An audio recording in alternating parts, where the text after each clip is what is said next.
amma kun lubbuun abaa suruuf malee naara fujiru mormara nagattaa yoo taate isitti natti eeyite gammattee numaa kokkofattee isaanii wajjin onfalee isii arra isiin jala deemtee kun hafuutee naffittee akkaan duuna goosifte ajjeecharra nageessite namni lubburra nama taa'u jechuun du'a. Assalaamu alaikum warahmatullahi wabarakatuh. Hordoftoota keenya akkam nagaa fayyaa isanii fayyaa maal qabna? Walaa hordoftoota keenya har'allee viidiyoo sanallee waraabuu jaaladheetiin kunniin nan keessa jiru kuni isinillee ni gaddisiise jedhii yaada anillee gadda hamaa keessaan jiru. Akkam akkaan maaliif yoo gaddanii bikkaan amkoon bikkaan deengatti geessu jiru ni agartan bikkuma tanaan geessu jira. Dhufanii ijoolleen tun jechuudha duniyaa gara jamummaa alatti argitee ilaa irratti Yusuf naara dhufanii mana lafan naqabanii jechuudha naara dhufanii mana lafan naqabanii kana godhan agartan dhiirummaa miti san dhiirummaa miti nu gidduu buutaa harkuuf jiraatan eenyatti kun guyyaa sadii irraa wanti erga guyyaa san dhufanii lafan naqabanii naara jiru anaa gaatiraa guyyaa meeqa bulee dhufe akka waan nagala dalagu jiranii lafan naqabanii akka isin agartan sana godhan akkana kana godhan jiran dalaala miti kan hin gartee dhiirakka tiyyaatu mana nan seene namni nan naqees sawwaan takka waan na godhan hin qaban namni nan naqees duniyaatti nama hunda na godhe haati ilmoo abbaa ilmoo isii akka inni gootiyyee takka yaalleen kunoo imaamatuma ijoollee tiyyaatiin imaamatuma mucaa kiyyaatiin harkootu dubanna hidhanii ergaan guyyaa sanii dhabe Yusuf duniyaan fidiyyeen na biraa deeme. Ayyee orma isin dhufte sanuuf rummaaninaaf dhufa kanarraa eehanii ji'a osumaan eeguu mucaa kan na bira dhiisee mucaa kan asii wal finnee harki hanga namii dhamu takkatti akkanatti hidhaa jira. San gubbaan qabeenyaan ta'a. San gubbaan naa hidhaa jiru imaamatuma mucaa kiyyaa ka duraan duniyaa ijoollee wajjin fuutee hangeesseef achitti jaayisa ta'anii duniyaa kanaanidhaa itti itti kannatee akka waan qophaa'ee dhufe asuma keessaa baafatee hidhaa gittin na godhe.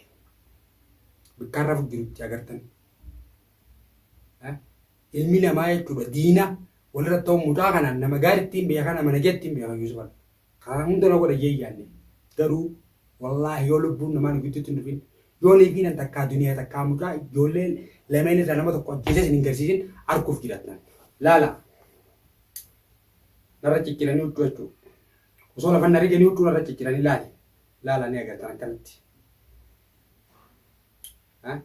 osoo lafan na riganii huccuu narra cicciranii.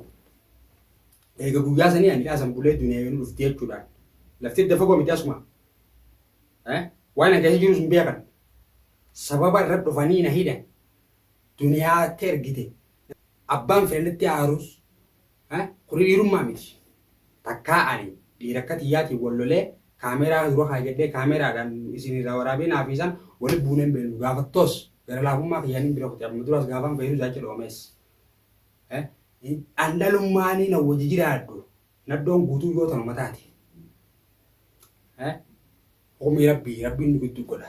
Yoo lifin dhugumaan isii miidhuu keessaa qabaadde dhugumaan ilmaan kiyya miidhuu keessaa qabaadde ilmaan kiyyaa diina isii dubbadhaate jechuudha.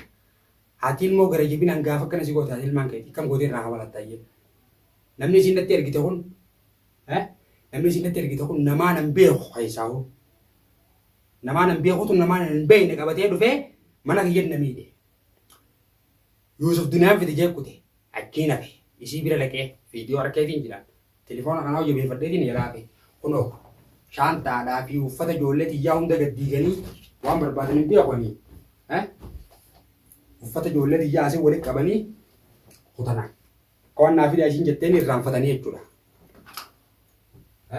Asii deeman mucaan kaan kana hidhee gadi lamannatti taanii na hidhan agartan kan inni na bira dhiisii deemu osoo qabeenaan taa'u namni gonkotti kan nuti jira hanga naqa buuna qabee hifatee firraa kute ulaa alanna cufee iyyeetiin mana kana keessaa ulaa namaa cafaqee qulfiidhaa fuudhan takkitti na bira jirtu taan duniyaa tokko qaba guyyuma sanuu naara jiru cufadhee firrafee isaanii banee seeneen qulfii duniyaa turraa banee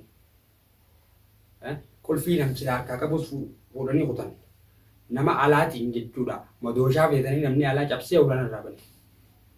Yaala irra fuula kan isin dura taa'ee fuula kaameeraa dura taa'ee booyuun dhiira akka xiyyaa akkana na godhe yee booyuun narraa hin bareedu. Namni akkana na godhe duniyaadha manaa kiyya irraayis baate ilmaan kiyya Rabbi naa guddisanii guddatan. Wanni inni viidiyoo kana waraabeefis waan hin keessa jiru na harka akkaan ta'ee jiru.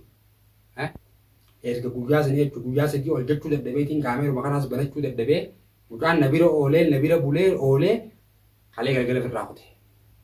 Akkasittiin bikkuma naa gartan tana ciisaa bulee jechuudha. Firdilli firraa lafaa ka'ee harki asii asin wannatee kun nama itti iyyee namaan irraa banaa jeeni qamisa tokkichaa kanaa okaa jechuu danda'e. Guutiin eegartanii.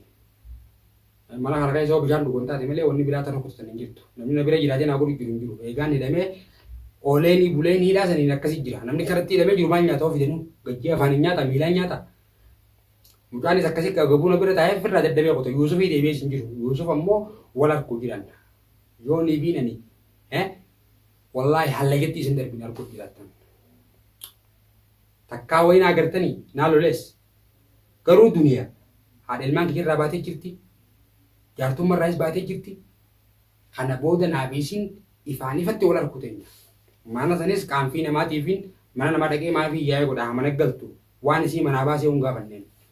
Wooma isii mana kanaa baasee deemee alatti isii galchee hin gaafanneen. Akkuma isin agartan kana kun akkuma guyyaa sanatti jira naaf manni. Akkuma guyyaa sanatti jira.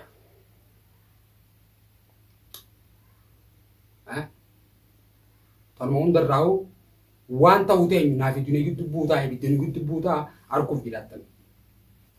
Silaa'u akkaan itti jiruu fi jireenya mana kiyyaatii fi waa hundaa'u silaa'uuf qilleensa irratti wal baasee waliin harkamaata akka jirtu. Akka keessa jirtu harkaadha. Yoo nu gidduutti dhiirri namaa bu'e nu gidduutti yoo lubbuun namaa baate fiidiyoon tunis ragaa. Namuutu waliif ragaa fiidiyoon itti miidhamee sagartan. Fiidiyoon sanuu isaanii akkatti ol seenan agartan. Telefoona Yuusuf asinna irraanfatee deeme.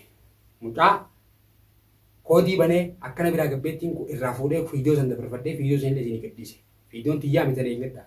Isaanii waraabbate kaameraas kaayyatee jabeeffatanii kan hin agarretti fiidiyoo san asitti irraanfatee kun telefoona mucaan eegana fuudhee kute.